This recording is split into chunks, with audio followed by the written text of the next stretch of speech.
Good afternoon. My name is Aura Wexler.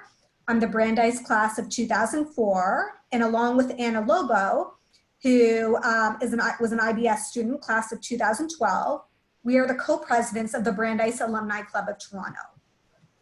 It's our pleasure to present today's program, There's No Turning Back, K-12 Education in a Post-COVID-19 World, with our very special guest, Anand Mahadevan, Brandeis Master of Science, class of 2003.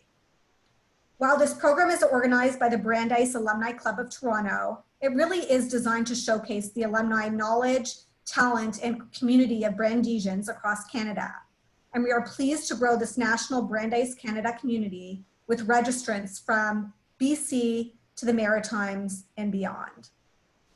As you likely know, in normal times, the Brandeis Alumni Association organizes events throughout the year in various communities with large numbers of alumni. But as you also know, these are far from normal times.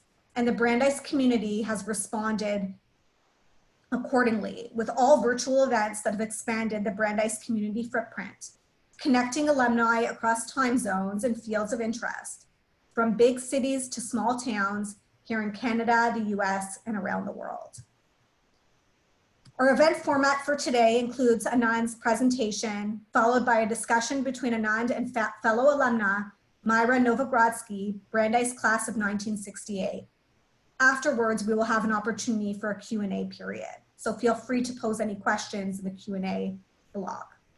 But first, I want to pass things off to Brandeis trustee, Mark Serchin, Brandeis class of 1978, and an immediate past president of the Brandeis University Alumni Association, for some remarks and an introduction of the current Brandeis Canada Scholar, Brittany Dean, class of 2022. Thank you very much, Aura, and welcome to everyone across Canada from coast to coast to coast and some beyond. I just wanted to say hello as a member of the Board of Trustees who is Canadian. I'll be quick, but I'll say that I grew up in Montreal and I went to Westmount High School, which some of you may know is where Kamala Harris also graduated from, but not in my year or anywhere near it, to be honest. And when I graduated, I made the decision to go to university in the U.S. And I've never looked back. I had a fantastic education at Brandeis and made lifelong friends.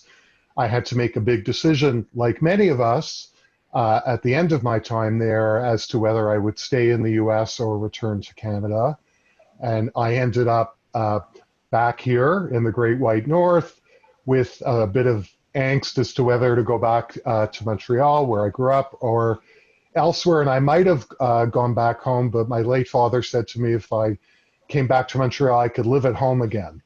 So to avoid that, I moved to Toronto, and I'm a lawyer here now.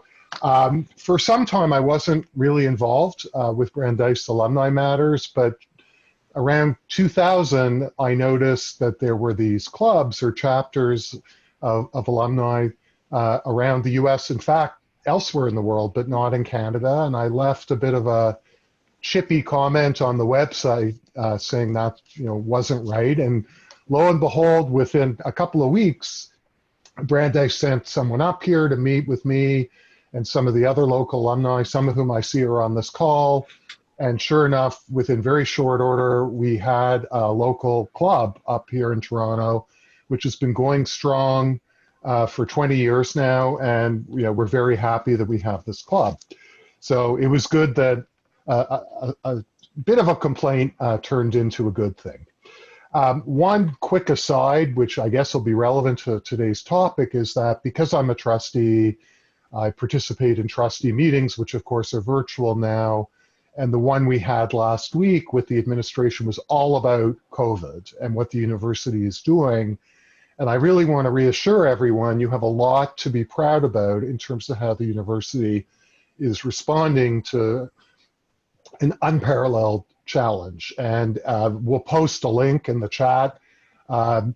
There it is, I think, as to everything the university is doing involving testing and contact tracing and changes in how the classrooms are set up and all of that. So take a look if you're interested. The last thing I'll say really is that one of the things our club thought of doing under really Myra and Charlie's leadership was set up a Brandeis Canada Scholarship. We're very proud of it. It's raised quite a bit of money now, and I want to introduce you to our current scholarship student, Brittany Dean, who's about to go into junior year. She's from Nanaimo on Vancouver Island, which is where she is right now. She's an active member of the softball team. But I'll turn it over to Brittany. Really, I think what your fellow Canadians might be interested in knowing, Brittany, is how is it that you, having heard how I ended up at Brandeis, especially from the West Coast. How's it been going? And have you given any thought yet to what happens for you after graduation? Yeah, thank you, Mark, and hello, everybody. Yeah, so as far as choosing Brandeis, it really is just the exact opposite side of the continent for me. And the biggest driver that kind of made me decide to go to the United States was softball, because the competition in Canadian universities isn't quite the same. So I knew in high school, I was like, okay, I'm going to go to the United States for softball. Like, that's the goal. And then having kind of looked at my options senior year of high school, Brandeis was one of them. And I think the biggest thing that led me towards Brandeis was that it was a liberal arts school, and it was also in Boston. I had heard so many amazing things about the academia in Boston and the surrounding areas. And being a liberal arts school, like I didn't really know what that meant at first. And reading more into it, I realized that it would allow me to kind of follow my path, because I knew I wanted to do science, but it would allow me to do that and also kind of explore my options in other things like English, history, like arts. And I thought that was super awesome, because I could do that and not be, held back in my degree. It would still be helpful for me, which I was like, okay, yeah, like that sounds amazing.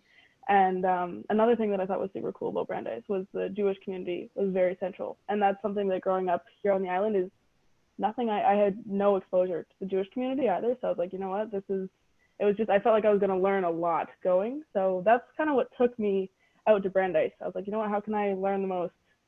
What can I get out of going all the way out there? So that's kind of how I got there.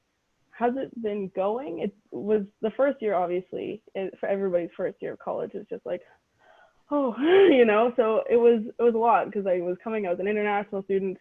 I was fresh out of a public high school in Canada. I was like, I don't really know what I'm doing.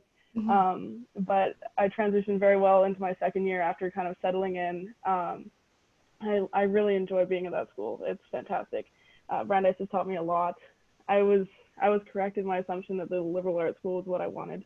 I've really enjoyed exploring my options. I'm thinking about taking a minor in environmental science as well, just because it was something that I ended up taking by fluke to fill a requirement, and like, oh, this is something I'm super interested in. So I've really enjoyed being there, and the softball has been great too. It's allowed me to make a lot of friends. My roommates that I've been with for 3 years, or I guess 2, are my closest friends, and they're on the team as well. So being able to be a part of the team has been great too. And then you asked me if I was going to stay in the U.S. or go back to Canada. Yeah, if you have any idea yet, which you may not. Yeah, I mean, yeah, obviously I sort of do, because I'm only going into my 3rd year, but it's definitely been a real thing I've been thinking about.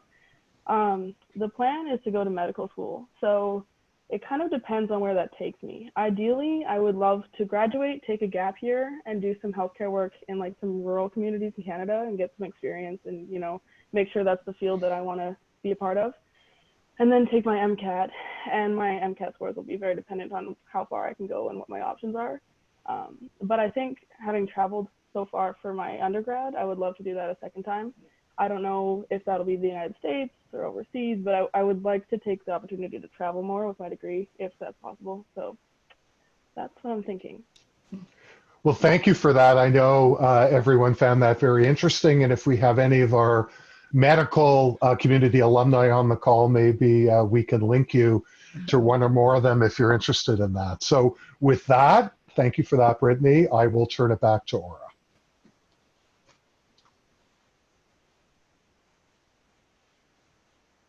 Thanks, Mark. I'm very pleased to now turn the presentation over to our moderator, Myra Novogrodsky, who, as I mentioned earlier, was part of the Brandeis class of 1968, majoring in history. Myra, as Mark had mentioned, is really an integral part of our Canadian alumni community. She, together with her husband, Charlie, who I see is in attendance at today's events, who she met at Brandeis, were the former co-presidents of the Brandeis Alumni Club of Toronto. Both Myra and Charlie are mentors to both Anna and myself.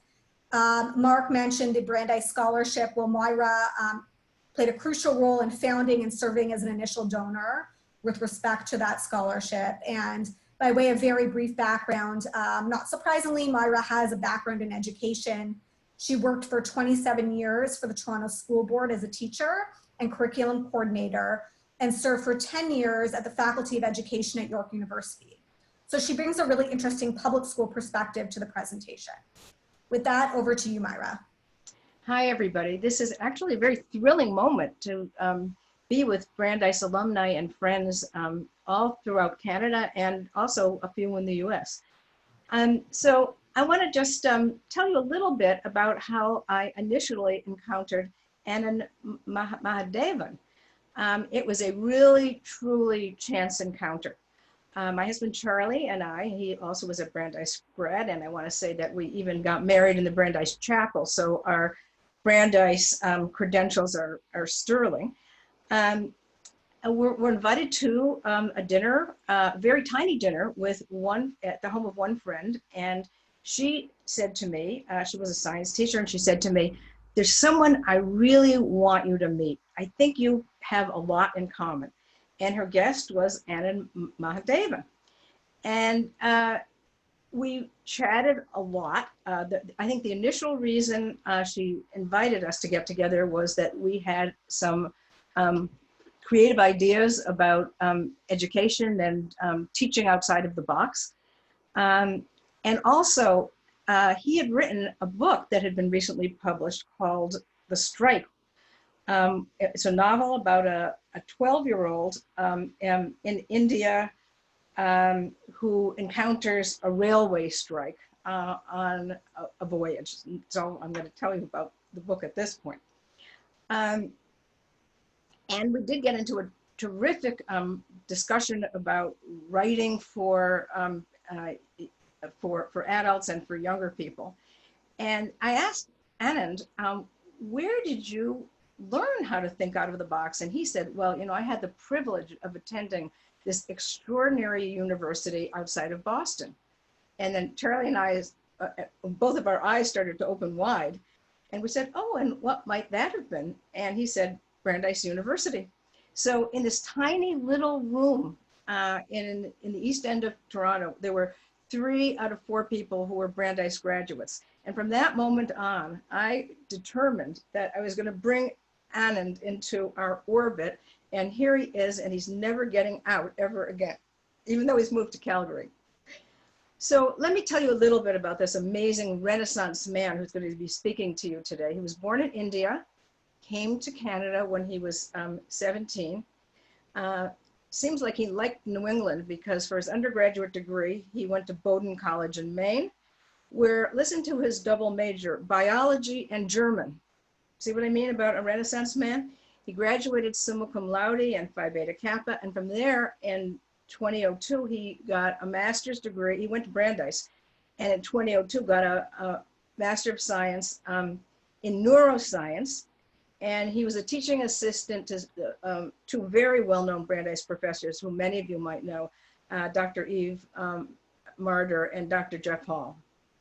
From then, he was not satisfied with that, so he became a Fulbright scholar and went to study creative writing and received a Master of Fine Arts from Boston University. So he has had 2 tiers in his own thinking and education. He received an award, and I have to say, if anybody knows the world of education in Canada, this is equivalent to getting the Giller.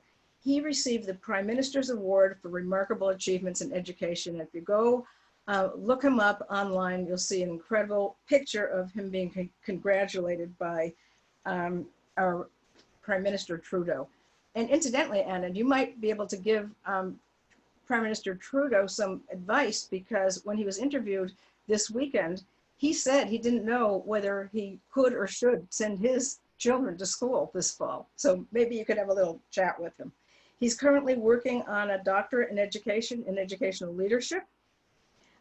He was the head of academics at the University of Toronto School. He's taught creative writing at University of Connecticut. He was the, University of Toronto. He was the director of Bright Lights, a summer lab neuroscience camp. And now he's a senior school principal in the Strathcona-Tweedsmuir School in Calgary. So he is a man we really want to hear from, and I'm sure you'll join me in welcoming Anand. Thank you so much, Myra. I seem to think of myself more as a person who just couldn't make up his mind, and so just kept doing things along the way. And so, yeah, but I think education has always been important to me. And I think, to me, the way I sort of combine the idea of creative writing and science is that I really do believe that everything that we do is a creative pursuit. And so I'm going to begin this webinar, and please feel free to put your questions in the Q&A section. I'm happy to integrate them as part of the conversations. If I say something that sparks a question, please do feel free. Also, if I give references to anything and you want me to send you the links, I'm happy to send you that through the chat as well. So I'm hoping for this to be more of a free-flowing conversation, and Myra can also ask questions to sort of clarify. I'm going to begin actually by telling a story, because I really do believe in the power of stories. And the story that I'm going to tell you is a story that most of you are probably already familiar with. And that's a story from Hans Christian Andersen, The Emperor Has New Clothes. And if you remember that story, you know, there are two swindlers who come into a town, and the king of that town is very vain and foolish and likes to spend all his money on clothes. And so they sort of, you know, tell him that they're going to put on the finest new clothes, you know, and there are different versions of the story. In Hans Christian Andersen's version, it's that, you know, if you're a fool, you can't actually see the cloth. And so everyone sort of, you know, goes to this empty loom where they're weaving this fine cloth and pretends to see it because, of course, they don't want to be foolish. And then, you know, you end up with the king parading around naked through the city, and everyone's marveling at his fine clothes. And it takes a little boy to point his finger and say, the emperor has no clothes. And that's when the whole facade falls down. And so I kind of want you to, I mean, we've spent a lot of time in COVID, you know, it's brought a lot of misery to a lot of people. It's trapped us in our homes for a while. It's brought pain and suffering to families who have lost their loved ones. But today I want you to also look at COVID as that little boy, as a little boy who's a truth teller. Because one of the interesting things that I've noticed as a principal in the school is that, you know, we've struggled in so many years, across so many years, to sort of integrate technology, to personalize learning, to really use learning as a tool that meets students where they are and then supports them to where they need to be. And we've really struggled with that because teachers are like, oh, no, no, no, that doesn't work. This is how I learned best back in 1960 or back in 1970 or back in 1980. And I've been doing this for 15, 20 years, and this is the best way forward. And so education is actually incredibly conservative in terms of the replication of the way in which knowledge happens often. And it's been hard to make changes. And COVID comes, and overnight, we're able to shift. And yes, the shift is hard. You know, change is difficult, and we struggled through it. But within days, we had students who were learning at home. Within days, we had teachers who are connecting with students just the same way as we're connecting. And would actually collapse that wall between school and community, because teachers could peer into their children's homes, children could peer into their teachers' homes. I had teachers who were teaching with a little baby in their arm, or getting to know the names of their children's pets, getting to know the names of their children's siblings. And so we had a whole new way of teaching and learning. Some of us struggled with it because we'd socialized our students to learn in a certain way, and that shift of learning was difficult. Some of us also struggled because we like being around people. There's a huge human element to relationships, and I would argue that education is built on relationships. And so this shift in relationships to online was difficult. Some of our teachers struggled because they got Zoom exhaustion. It's more challenging to be online and see yourself, because that's the other thing we don't actually do often is when we're talking, we see our kids' faces. We don't see our own face staring back at us. And so that's also hard. But we also had people who thrived. One of my favorite stories of COVID is in fact a teacher who's in his 34th year of teaching, who came to me in the first week and said, Anand, I can't do this. I'm best in front of a classroom. I'm best talking to my students. I can't do this COVID thing. This technology thing is going to kill me. I really can't be a teacher like this. And I said, Mark, you're a great teacher. It doesn't really matter what the technology is. You've got the relationship with the students. You're going to make it work. And he transformed students' lives online, because not only did he figure out how to be on Zoom, but it's his best teaching came out because he actually figured out that he couldn't do the diploma exams. So for those of you who are not in Alberta, in grade 12, all of our students have to write a provincial exam to graduate. And so those were canceled this year, just as IB exams were canceled across the world. And so our students suddenly did not have the pressure of these exams, these sorts of, gatekeepers at the end of their schooling. And our teachers became free. And so Mark actually did this interesting and really revealing piece of education where, because Black Lives Matter protests were happening in the U.S. and even in Calgary, he actually asked the students in his social studies class to write protest songs. He said, what do you want to do? Right? What do you want to talk about? And they said, we want to talk about Black Lives Matter. He said, okay, well, the education piece that I'm supposed to work with you is about 60s and the protest movement in the 60s. But let me actually take some songs from the 60s and give you the opportunity to actually create what you want to do, because what matters now. So he was teaching history in the present. And that co-creation is something he had never thought about doing because he was freed. So COVID freed him to do a new way of teaching and learning. So these stories that I'm trying to tell you are really about the notion that education has pivoted. And this pivot is actually an extraordinary accomplishment, because even a year ago, our classrooms looked very similar to Victorian classrooms. Our school calendars looked very similar to agrarian calendars, even though most of us now live in cities, right? We get summer breaks because children were needed to help out on the farm. So many of these sort of 19th century relics, which have continued to persist and fuel our education system, had to take a shift. And so there is, in fact, an incredible potential to change education. And I think of it, I use the German word Wendepunkt, which is sort of a point of no return. It's a time in a novel or in a poem where something is revealed and your character cannot go back. They've changed, they cannot unchange, they cannot unsee what they've seen. And that's the truth about education, because parents have now seen what their teachers are doing. They're not hearing secondhand, they're actually part of that education classroom, because education is coming to their homes, schooling is coming to their homes. They're also seeing that it is in fact possible for children to learn in relation to other children without necessarily having to share that same physical space. I still believe that there is value in the physical space, but there's also value in allowing students to learn on their own pace and to explore their own areas of interest in ways in which schools perhaps have not been so willing, right? Where schools have been like, no, we're gonna teach you this first, then this, then that. And perhaps, for some children, we don't necessarily need that sequential way of walking through a curriculum, and that children can in fact grow through taking pathways that are much more circuitous for them. So that's one of the big pieces that we learned, was that we could pivot, and we could pivot fast, which was news to us. And so we did that. But one of the great learnings of COVID has also been, over the period of time, is that it's not a sprint, it's going to be a marathon. And that marathon is shifting the way in which our educators are really looking at schooling. So this is going to be a long-term disruption to our schooling. So what are we going to do?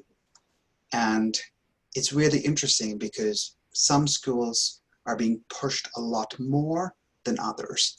And I'll give you examples of that. So for example, in the United States, where the cases are much higher, much worse in terms of intensity and frequency, schools are having to stay online, right? So we're going to continue to see a whole bunch of online learning. I've had students of mine who have chosen to stay at home in Canada, then go south to American universities that they've gotten acceptances to because they just don't feel safe. And so they're choosing to continue their online experience. So that's something new, because for all of us Brandeisians and those of us who went to American schools or Canadian schools, I would argue that one of the most formative memories, one of the most pivotal pieces of growth for us was our first year, right? The orientation, the activities that we did, the friends that we made in that first year are friends for life. And so parents worry and students worry about the fact that, is a Facebook or a Snapchat or an Instagram account a substitution, or is it good enough in terms of building those relationships that last a lifetime? And so those are concerns that we share. And I don't know if anyone of you has been following Scott Galloway. Scott Galloway is a futurist, a former, now a professor of business, and a great predictor of trends in technology, in education. And he actually put out an article in New York Magazine talking about the fact that the disruption that COVID is going to bring to universities in the United States, and how many universities will, in fact, in his estimation, probably move out of education, they'll die out, and that the universities that are well known will probably go from being highly selective to being much more open and bringing in a lot more students. And so one of the arguments that he makes, and I think it's worth exploring and worth talking about, is the idea that many elite universities use their admissions offices as sieves. So, is education a sieve? Are we really trying to find the best apple, the best blueberry, right? Are we sieving our children to cream the crop in one way? Or should education be a pump? Should it in fact be trying to raise the number of students to make education accessible to all? And so Scott Galloway's argument is that COVID is going to make universities shift from a sieve model to a pump model, and that the throughput will in fact be much higher, so that in fact more students will have access to better quality education, because technology can be leveraged to make education more accessible. And it's interesting because Scott's ideas are sort of coming from a university setup. And we in Calgary, in our small school that's been around for 100 years, are thinking the same thing, right? Because we are also an elite school in Calgary, named after Lord Strathcona, who helped build the Canadian Pacific Railroad, the last general manager of the Canadian Pacific Railroad, put the Golden Spike in BC, where the railroad met from east and west. We're named after Lord Tweedsmuir, Baron Tweedsmuir, who was John Buchan, the first Governor General of Canada, who set up the Governor General's Awards. So also wrote the 39 Steps, by the way, if you're interested. And so in an elite institution that sort of draws its name and its history from Canada, we've started to look at going online, not just for the present, for the COVID future, but also for the post-COVID future in terms of making ourselves more accessible, right? That's a shift. We're not about necessarily sieving our population in Alberta and sort of taking the best of the best, but really changing our mission, really thinking about shifting our goal to say, what is the purpose of an educational institution? Can we in fact reach more people? Can we in fact shed our elite roots and become more of an institution that's working towards equity and inclusion rather than trying to discriminate and pull people apart? So those are the kinds of conversations that I can guarantee you a year ago would not be happening, right? And I think the other piece that I do want to mention is we should really also talk, and I think I'm going to encourage conversations about this, is the confluence of COVID and Black Lives Matter, particularly in North America. And why did that happen? Because I would argue that when COVID lockdowns occurred and we went into our homes, we started really thinking about what matters. Everyone was Marie Kondoing their work, their play, their education. And by that I mean we were just sort of getting rid of stuff that we realized were really ephemera. We were sort of focusing on core, we were focusing on what actually matters, because we were all tired, we were all low on Maslow's pyramids of needs. We were all sort of, you know, afraid for our safety and our psychological safety, our emotional safety. And so we started to sort of, you know, winnow our brain and sort of say, okay, what really matters? And in that mode of thinking, when we're sort of thinking about our own life, our own safety, our own health, we also had the time to actually connect with people that we hadn't reached out to. And we were in fact more connected through technology than we had been, because we had the busyness of our lives. And so that combination of a desire to be more human, plus the technological ability and time to connect with people, I think really helped fuel a mass consciousness around Black Lives Matters. And I say that because the murder of Black people has been happening for a long time. Desmond Cole and I shared a stage in Halifax when we were talking the 150th anniversary of Canada's Confederation. And he was talking about Toronto police murdering Black people back then, but he wasn't getting that traction that he's getting now. So what happened? What changed? Again, I would say that COVID helped us move from sort of this linear change in awareness around race and equity to an exponential growth in our own awareness and our willingness to engage with anti-Black racism in Canada and beyond, and really start having those conversations about the subtlety of racism in Canada compared to the overtness of racism in other places. And so that's something I think is also a gift that COVID has given us. It's given us the time to reestablish and focus our connection with each other and really sort of think about what really matters. And I'm really proud of that work that we're doing as human beings, because I think it's key. So the other thing that I want to talk about is, is what does anti-Black racism, what does equity work look like in education institutions moving forward? So let me talk to you about some of the work that we're doing at SCS, because I think I want to speak from where I'm coming, but I'm also going to talk to the bigger opportunity that's available to people outside. Because I think there is a second part to this, which is that there is a disconnect around, will COVID make the rich richer? And so Myra, please remind me to come back to that if I forget. So summer comes, we know we're in COVID, COVID's not going anywhere. And we have a tradition at my school of running a musical every year. And the musical is a big deal. Kids line up, they try to get spots on the musical. Everyone wants to be the lead. And so they have auditions and then they get cut and there's drama and there's parents calling because, well, my daughter's been doing voice lessons for years and how can you not let her have the main spot or the spotlight?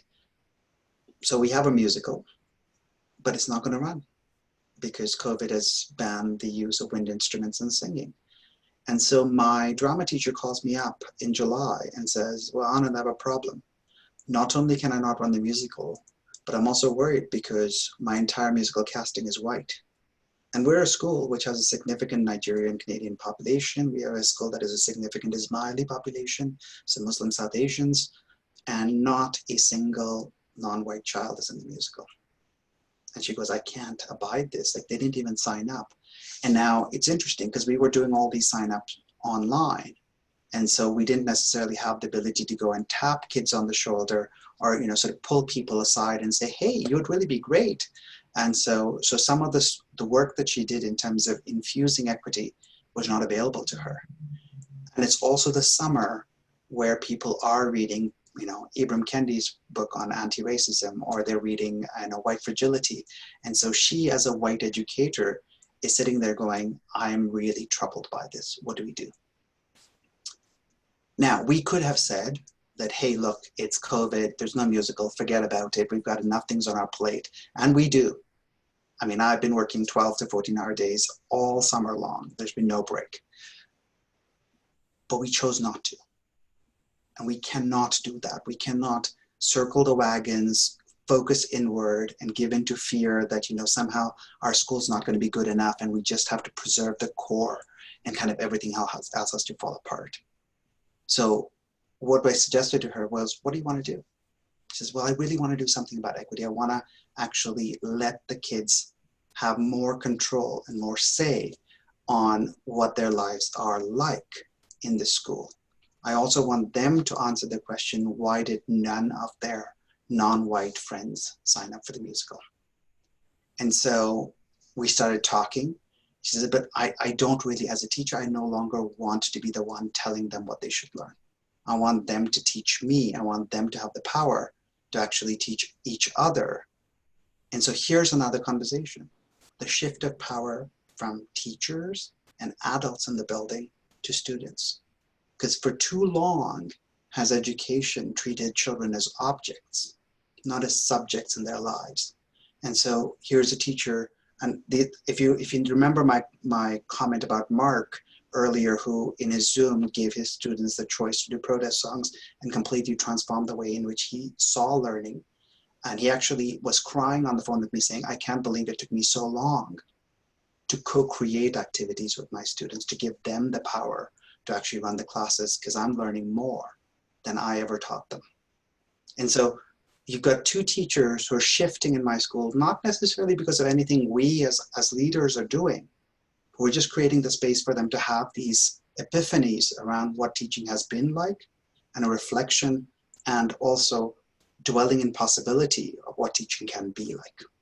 So that's the shift that COVID has given us, because it's pushed us away from that rut in which we had found ourselves. It's easy, we get used to what we have been doing. But you know, when you get something that pushes you out, you start to say, oh, there are other ways of being, there are other ways of learning.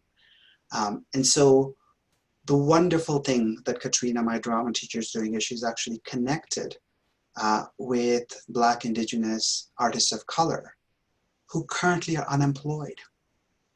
They're not getting money because we're not in theaters.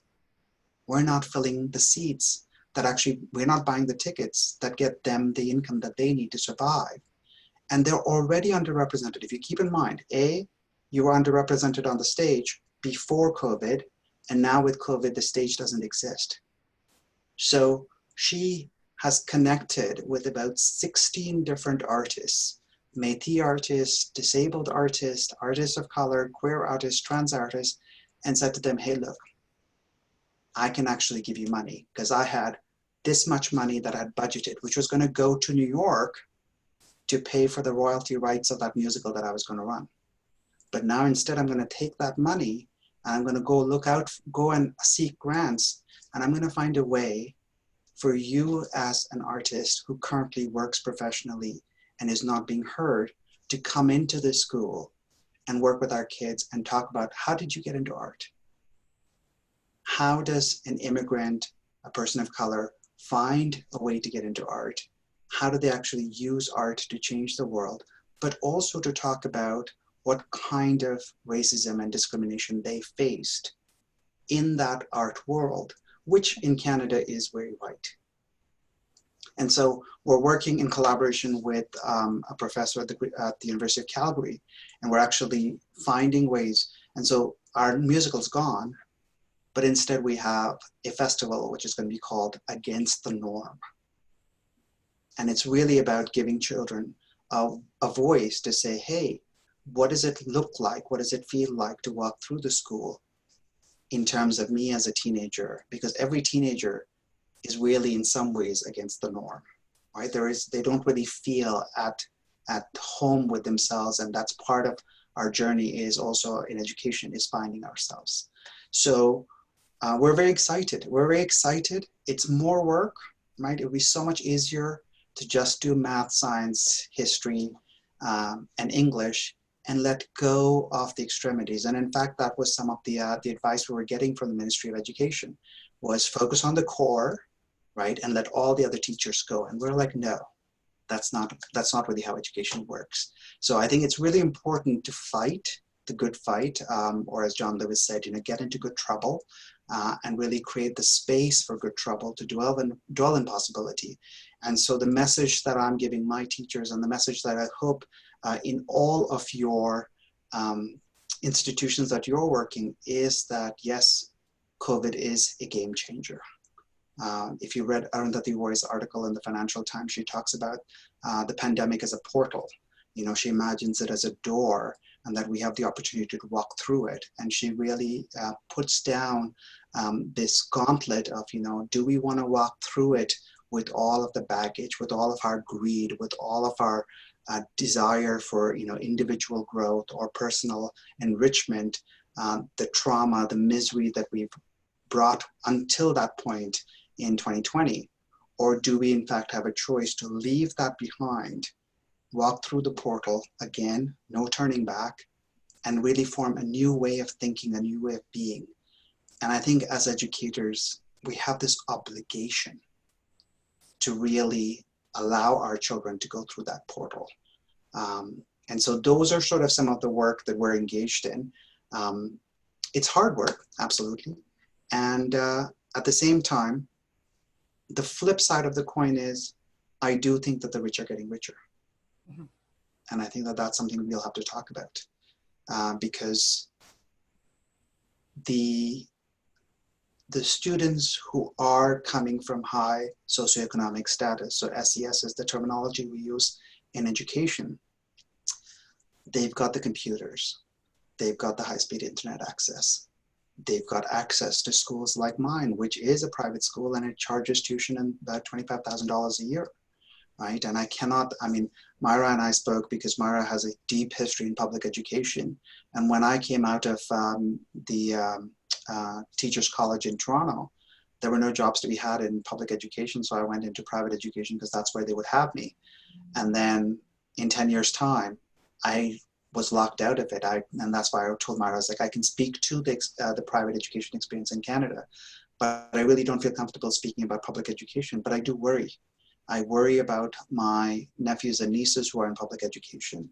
And I worry about the fact that, if a private school offers their children the full gamut of experiences, the richness of education from arts to phys ed to science, and a public school is only being told to offer English, science, math, and history, then are my kids not going to be better placed when they get to university? And if they're better placed, have we not already done that work of privilege where we've moved them up and given them a head start compared to the other students in our country and countries around the world? And that's going to happen even if we go back to the notion of, the kids in States are online. Kids in Toronto, where Myra is, are spending hybrid days. So they're spending some days in school and some days online. Out here in Alberta, every child is going to school every single day. And that really is dependent on our numbers. And so suddenly we're going to start to see differences. So more than 95% of my students are coming back to in-person school. And we're still choosing to run a hybrid model because we've got about that 3 to 5% of students who won't be coming back, and we want to make sure that they're serviced. But we're also ready now. We know that there might be a second wave or a third wave, and we might be asked at the drop of a hat to go to online learning. And so we're just building from the start the ability to go online at the drop of a hat. And so that's something else that's changed, because now we're personalizing our education.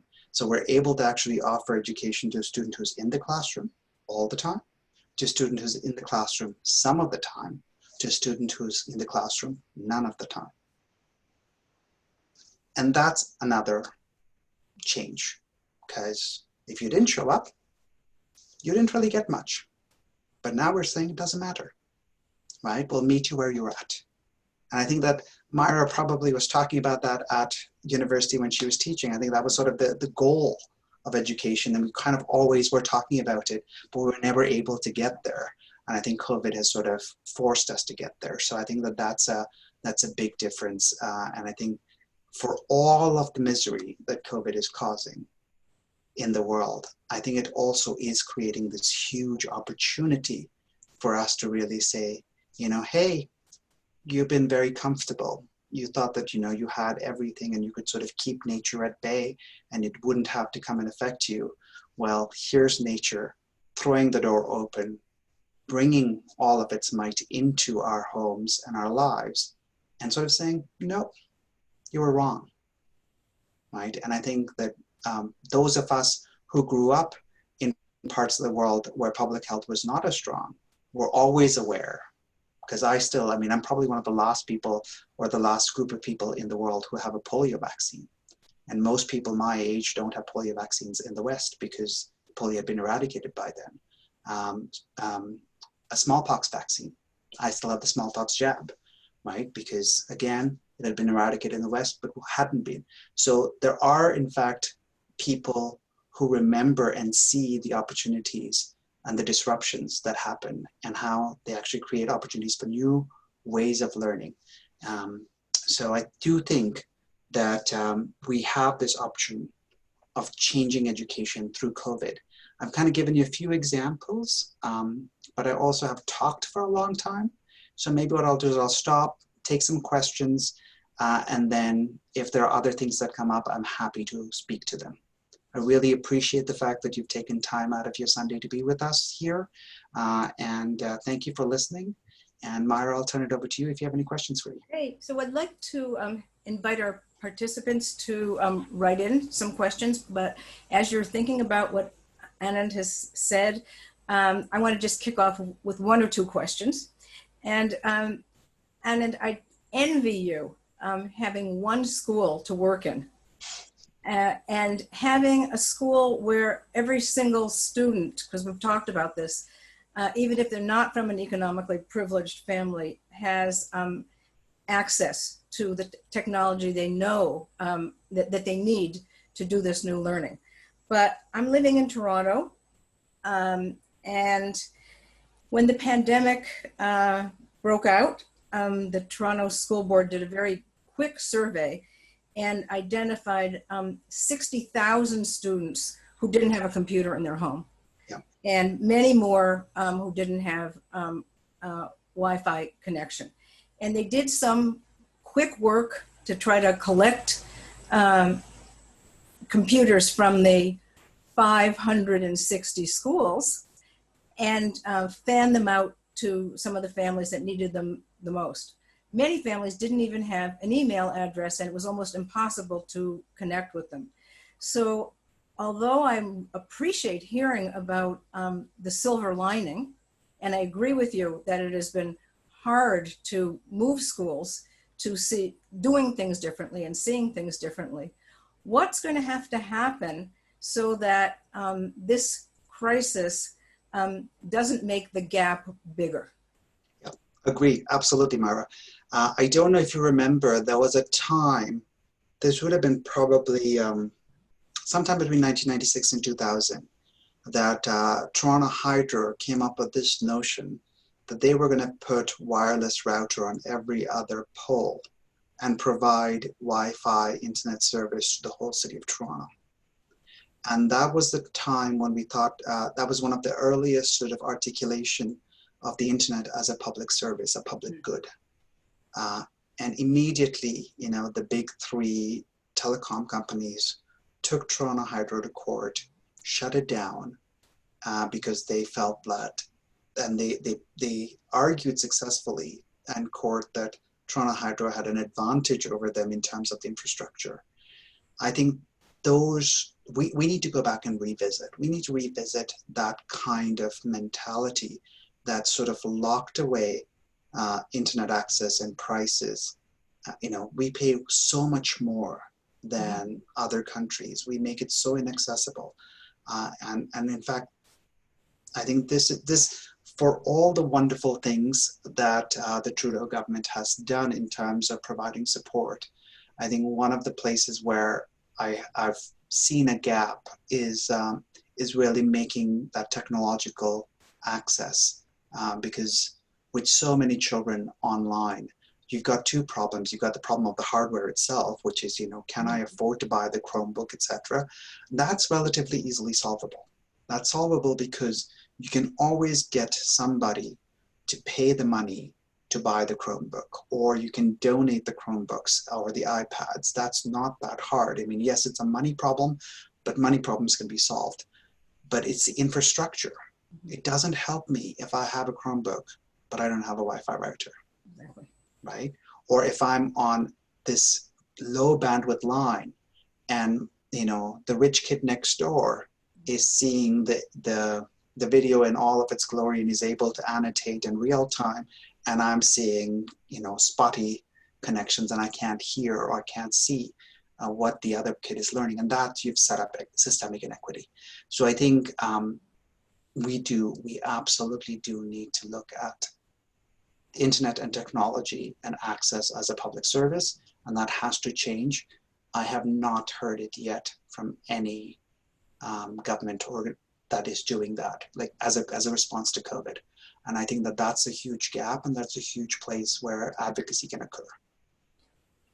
I would agree with that. I want to also take you up on one other thing that you talked about. Again, it's probably because of the relationship between the parents in your school and their students, and that what you were talking about was that this has given parents an opportunity to see their kids' education, and that's very advantageous.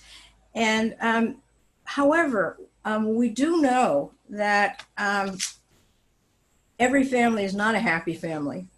I'm working with another organization in Mexico, which is desperately working with the tremendous rise in child abuse and woman abuse because people are locked in. Yep. And there are huge numbers of mental health issues. Yep. And for these children, the school was a sanctuary. For Yep. most of them, it was a place they got a nutritious meal as well. Yep. So for them not to have a place to go is a disaster. It's not an opportunity. Agree. Absolutely. And in fact, I would say that there were students of mine who also had a disaster, there's one student that I would call every single week and spend an hour with because, this was a child who had clinical depression and being stuck in a basement, for 6 weeks with no friends and nobody to talk to and nobody really to interact with except through technology, which is very easy to say that, oh, I don't feel that I want to interact with someone. So, yeah, absolutely. I think there are real challenges, and I think I don't want to be flippant about it. I spent more of my time talking about the opportunities in COVID because I choose to look at hope rather than the fear, because it's very easy to give into the fear. Sundays usually are my days that I give into fear. So thank you for organizing this on a Sunday, because I think I've been there are definitely afternoons when I give into dread, because it's like, can we even do this? And is this a way forward, or is this just us socializing inequity again? In a new way, and so there's definitely a doubt, and I don't think you can ever really escape the doubt when you're doing work. You sort of hope for your best, and you're constantly putting your best foot forward, and you're constantly reflecting to make sure that when you put that foot forward, you're not putting it on someone, right? And it's really hard work. So yes, I think COVID's brought back humanity in all of its flaws and all of its brilliance to the fore, and I would come back to Maslow's hierarchy, right? I think that when you have children who are not getting fed, I think Bert Brecht said it: "Erst kommt das Fressen, dann kommt die Moral." First you must eat, then you can talk about morality or religion. And so, yeah, I don't think you can educate on an empty stomach. And certainly, there's a lot of people who have lost their jobs. And so this, my great worry for this generation of children is that some children will give up on learning and education in terms of formal schooling. Yeah. Certainly, I had many of my children, emailing me and calling me and saying, well, all of my Calgary Board of Education friends are out there filling grocery bags because they're now considered essential workers and they're getting extra pay for it. Why are you still making me work in school? Right, and that's a critical question for a child, because it's the one marshmallow now, two marshmallow later problem. And so convincing children and keeping them in school was a privilege I had, but many principals of mine, colleagues of mine in the public system, didn't have that. Sure. And I think there's a great fear that, that for the already disengaged students who lost 6 months and who are entering a very uncertain future now, and maybe suffering from fear of homelessness in their families. I mean, evictions are going to be starting up. It's going to be getting colder. For them, going back to school becomes less of a possibility. And we'd worked for so many years to get that dropout rate down. Yep. So the opposite of the opportunity. And I do thank you so much for enunciating some of the opportunities that are definitely there, but it has to be seen in an equitable perspective. Is it an opportunity for everybody, or only people who are in a privileged situation? So I think Aura is going to go on from here with some of the questions. Absolutely, Myra. If I can just say to that, though, I think the gauntlet that I would lay down is that every educational system has to think about how they create opportunities for the present with those challenges as mine, right? So that we took our local context challenges and then we changed ourselves to meet that local context. And I would say that, and I do believe that every educational leader in this country is focused on trying to meet their local challenges and local context needs. They will need help in certain cases, like we talked about with infrastructure, but at the same time, I think you are absolutely right. And in some ways, designing our educational systems to adapt to the child, rather than asking the child who's been left behind or who has to work to come into our system, that's not the answer. So it's the education system that really has to change. And honestly, it's shown that we can change. So now the question is, how do we make that happen in a sustained way?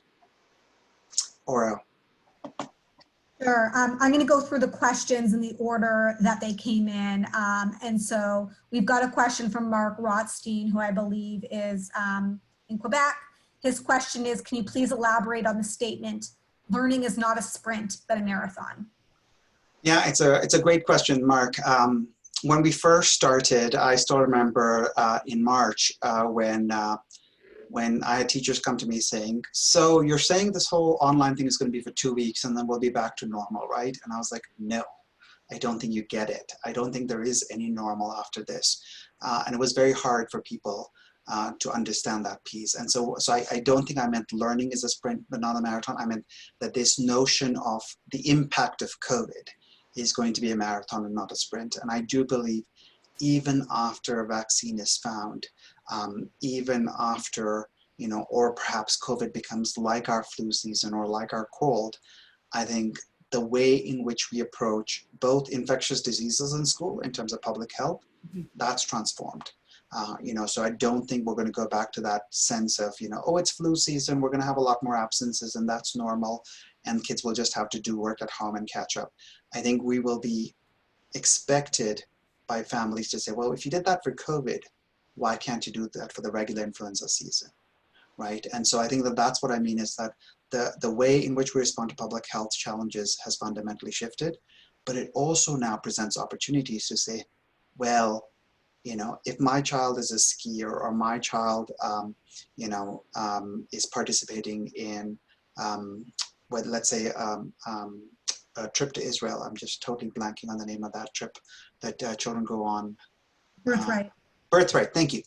So if my child is going on a birthright trip, then can the school continue to provide support, right? So is there a way for the school to actually accommodate and work around my religious differences, my cultural differences? You know, maybe I don't need to take Christmas off because I'm not Christian, but I need to take Diwali off because I'm Hindu. Can the school now accommodate? So suddenly, that's what I mean by the marathon piece, is that schools really have to start thinking about the fact that we've shown we can do it, which means we will be asked to do it again and again.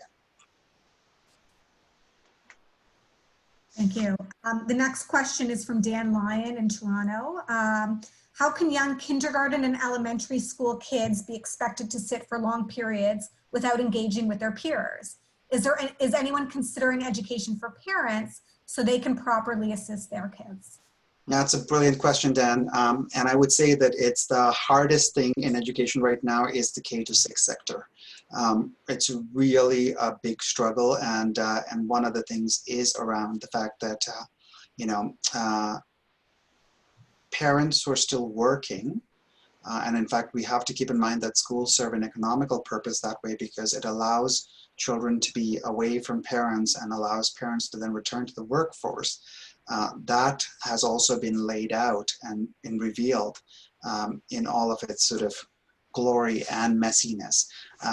And so in Alberta, we are luckier than in Ontario in the sense that our students are coming back to school, but at the same time, with physical distancing of 2 meters, with masking and all the challenges that come with it. And I don't know if you ever saw the interview of the young man who was a kindergarten teacher in Montreal at the end of the first day when Quebec came back, and the news announcer was like, "So what did you do today?" And he's like, "We spent the whole day learning how to wash our hands." Right? So it's again, like, it's just, and I don't think that's what he was hoping the answer was, but I think that that's what it took. So you're absolutely right. I think parents need to be part of the equation, much more so than we have asked them to be in the past. We've sort of outsourced education to schools, and now we're saying we're coming back to that partnership piece, because parents need to be hand in glove with their teacher, because the role of parents as educators in the informal sector has now really revealed itself, because parents were always educating children. They never were not. But we only privileged education as those who are professionally doing it in schools. But now teachers are saying, you know what, I need you. I need you to help show this child how to read. And so I'm going to in fact share the learning skills, the tips, the ways of learning and teaching that I use, and I'm going to make you a partner so that you can then teach the child, which is something we were supposed to be doing all along. Like, I mean, this is not supposed to be new. But again, it took a push, it took a shove to get us to where we were supposed to be. And so, we are doing that, but it comes again with all of the caveats that Myra talked about, right? Because if my parent population are out there, cleaning hospitals, working in supermarkets, and they are in the front line and they don't have the privilege of sitting at home and working on Zoom, right? Who's partnering with that child? Exactly. If my parents don't speak English.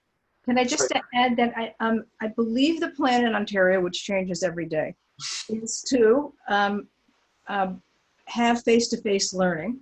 Right. One of the issues is that even though there's been 6 months of school closures, there hasn't been enough work done, in my opinion, on hiring enough new people to create the class size that the epidemiologists are recommending to cut down on the transmission of COVID. And we're very cramped for space. We have a lot of very old buildings. So right now there's an investigation, now 5.5 months after this started, about whether library space can be used, community centers, et cetera. And Toronto on Friday decided to hire an extra 336 teachers for this year, which is something, but it's not, really as much as we need. But and in fact, I mean, I believe that their plans were turned down by the province, right? So there's also this was the new. I think this has been now accepted. Okay.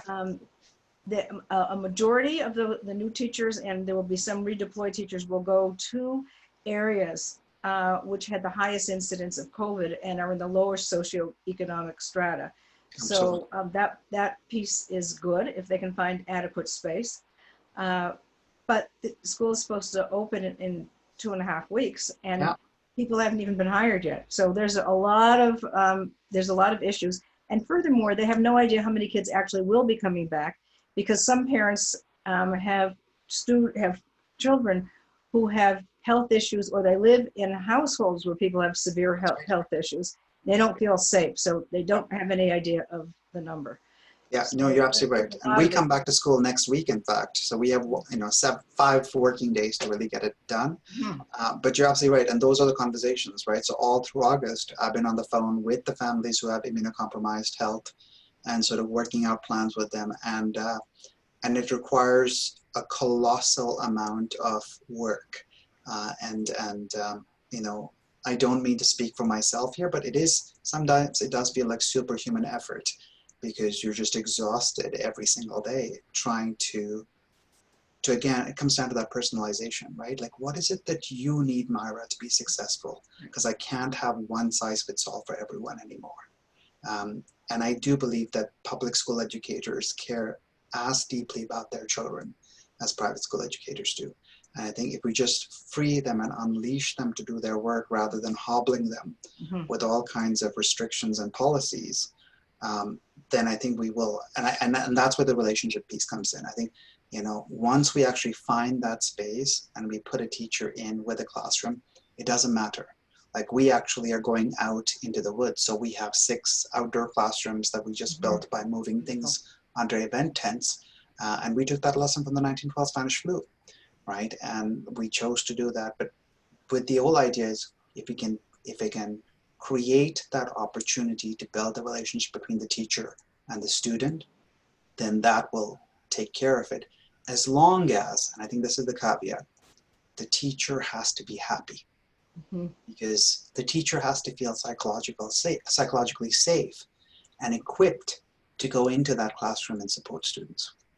And so I think I just want to make sure that Dan's question is answered, is that I don't think we can ask kids to really sit in their one seat because they're not 2 meters away with their mask on for 8 hours a day. I think I'm going to just come out and say that feels more like prison to me than an education system.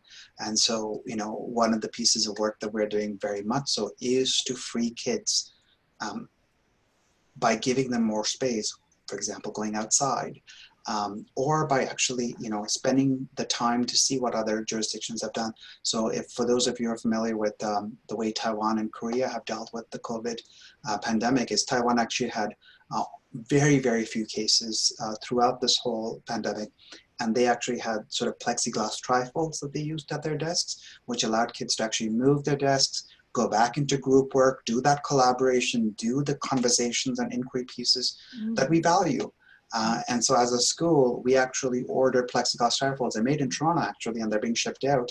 And we chose to spend the money there, because that allowed us to preserve what we care about, which is kids being able to move, kids being able to talk to each other, kids being able to learn from each other, because it can't be, everyone, like, we can't, I'm sorry, but I'm not going back to that Victorian classroom of rows of seats, everyone facing forward, and the sage on the stage talking, right?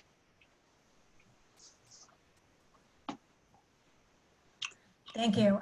We have a question from another educator who's at our event. And the question is, how do we involve internet companies and other organizations and third parties that can provide support for students and teachers so that teachers can really focus on their area of expertise, which is educating, and not on equipping students with basic needs? That's a great question, Maria, if I'm saying your name right. I do think that I would say Toronto actually has, for the last 3.5 years, really been promoting itself as a tech city and drawing talent from Silicon Valley because of, you know, the current political leader in the United States. So we actually do have a wealth of talent and a wealth of companies and a wealth in companies. And I think it's important for them to step up, because I think, you know, capitalism is not going to solve the COVID crisis. It's going to be our research institutions, our educational institutions that are actually going to find the cure. But at the same time, I'm going to say that needs to be taken with a huge grain of salt, because technological companies, whenever they have tried to make inroads into educational institutions, have done so on the backs of the data that they take from our children. And so, for example, you know, a lot of school boards have chosen to go with Google Apps for Education, or GAFE, which is now called G Suite, because Google just offered it for free. But at the same time, Google is reading every single email that 13-year-olds are writing to their friends, is analyzing the metadata, and is actually gaining information about how to create their future consumers. So, you know, Apple's doing the same, Microsoft's doing the same. So I think we really have to go out there and say, okay, well, you know, yes, you can donate the money and you can donate the technology, but tell me about the strengths, right? What are you making me give up? And particularly, you're not even asking me to give anything up. You are asking the kids who actually cannot make decisions. You're asking them to give up their privacy. You're asking them to give up their data rights. So I think that those are difficult conversations, but I think that it behooves us to have those conversations. And you'd be surprised. You'd be surprised at the fact that, you know, if you ask the right questions, or if you actually hold people's feet to the fire, they can come through and make changes. So is it hard? Absolutely. Is it necessary work? I believe so. And I think here, I think the group of people who are on this call are privileged people, are people who can make that conversation happen, are people who know, you know, how the law works, what companies are wanting. Like, you are sitting behind the scenes in many of these places, and you know what makes these companies tick. So, you know, I think there's an opportunity here for us to actually form a public interest group that actually goes out and says, okay, well, you know, does the Brandeis Alumni Chapter of Canada want to adopt a set of schools, you know, whether it's in Regent Park, whether it's in Jane or Finch, whether it's something else entirely, right? Or do we in fact want to go in and say, okay, well, you know, all those Syrian families that we took in the last 3 years, right? Do they become the place where we say, okay, you're spending so much time and energy, because I can speak to this because we came with $500 in our pocket. I can still remember that look the immigration officer gave me and my dad at Pearson International. Like, he just felt so sorry for us, because he was like, you're coming to Toronto with $500 in your pocket in 1996 and you hope to survive. Like, I just felt the waves of empathy and pity coming off of him on me as a 17-year-old. And the first few years for us were hard. My mother, who was a qualified teacher, was in fact unpicking old clothes on Spadina in one of the old factories while she waited for the Ministry of Education to recognize her certification before she became a teacher again, right? So if we find those communities that actually have the greatest needs, and they may actually not be the communities that are necessarily always being talked about, then we have the opportunity to go in and say, okay, well, what can I do, right? How can I help you be empowered? And really, I would say that the trap for us is not to become rushing in as saviors, but is to find the opportunity to say, well, how do I empower you? How do I teach you to fish, rather than give you fish every single day and build that dependency with me? Thank you for that. The next question is from Charlie Novogrodsky, and it relates to staff solidarity. He asked that when some teachers are pivoting faster, more effectively than others on staff, and asked, how do we maintain and build staff solidarity when some teachers are waiting and really hoping for us to return to the old normal? Yeah, that's a great question, Charles. I think I would say that there definitely are people who are just hoping that, you know, if I put my head in the sand and wait for this to blow over, then I can just go back to doing what I was doing. And I think here's how I'm pitching it, and and I'll let you know if I'm successful. I'm sort of building the staff community at my school by just using two pieces. One is we have to trust each other, and we really have to trust each other that we have the best interests of our kids at heart. That's our starting point. And the second point is we're going to spend a lot of time being vulnerable. So anyone who hasn't read about Brene Brown or heard about Brene Brown, I would encourage you to go and listen to her podcast or read her books. She's a shame and vulnerability researcher out of Texas. And so we're spending a lot of time actually talking about vulnerability. All right, I'm actually going to be sharing as a leader with my staff about the dreads and the panic attacks that I have on Sunday, thinking that I haven't done enough to set them up for success. But it's important for us to understand that every teacher who's coming into those classrooms is coming from a different place, right? Because some of our teachers have older parents that they're worried about. Some of them themselves are immunocompromised. Some of them are worried about their kids. Some of them are actually incredibly happy to be back at school and back with their kids because they were lonely. Right? They didn't have anyone that they were interacting with. School is their life.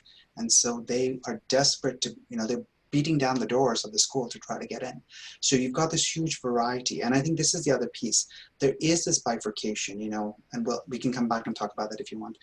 But trust, vulnerability, and then the third piece of my puzzle is purpose. And I think it's important that, if we can build a community that has trust and vulnerability, then we can actually talk about shared purpose. And that vulnerability piece is about teachers who feel like, I actually don't want this. I want to go back to feel empowered to be able to say that, make themselves vulnerable, but within a community that actually accepts them for who we are. Because we can't be talking about accepting the whole child and accepting children for who they are, but not the adults in the building. Right? Certainly there are expectations of the adults in the building. They have to do their work, they have to support the children. And I certainly think that the reason why we're doing this work is so that the teachers have the psychological safety, because an unsafe teacher can actually harm entire classes of children, because they will transmit their anxiety, they will transmit their fear, they'll transmit their dread. And especially when you're talking about younger kids under the age of 12, they actually take their stress notes from the adult that's around them. So if the adult is calm, the kid is calm. If the adult is losing it, the kids will lose it. And so we do have a professional responsibility to do the right thing by our students, but that doesn't mean we're not human. And so I think creating spaces for our humanity to come forward and to be able to admit, I will happily admit that I would have loved to have had, 2 months off and be able to rest after what was my first year. Because I was in Toronto last year and I came to this school and it's my first year, and at about 9 months of getting to know people, and then we went into COVID. And it's been a remarkable journey and a remarkable gift of trust that this school, the parents, the community, the teachers have given me to lead them through a place where I'm telling them, I don't even know how the end is. I don't know when the end is. I don't know what it looks like, but we're going to go on this together. And I'm going to do my part, right? I'm going to look at all the research. I'm going to read it, but I'm also going to lean on you. And so we do need to lean on each other for that. Thank you very much, Anand. And thank you, Myra, for that very passionate and informative session. If anyone has any further questions for us, please don't hesitate to reach out. We will be providing you with all of our contact information. And we really are looking forward to many more Canada-wide Brandeis alumni events in the future. I'm now going to turn the session over to my co-president, Anna, for some concluding remarks. Thank you, Laura. Thank you so much, everyone, for being here today. And Anand, thank you so much for your insights. I think I'll echo everyone's thoughts. This was a brilliant, really insightful talk. Thank you so much. Myra, thank you as well. Mark and Brittany, thank you for sharing your time as well and more information about the Brandeis Scholarship. And Daniel for organizing as well. And we really look forward to meeting more of our Canadian alumni community at more of these events. And thank you for taking time from your Sunday as well to share this moment with us that we're all trying to kind of stick together as a Brandeis family as well. So thank you again. And with that, oh yes, sorry. And look out for the video. It's going to be online as well. So if you want to take a look at that. And if you want to reach out to Aura or myself with any other questions, then we'll also share Anand's info with you too. And Daniel has just posted the link there. So thank you again. Enjoy the rest of your Sunday. And it's been great sharing this time with you. Thank you, everyone. Bye.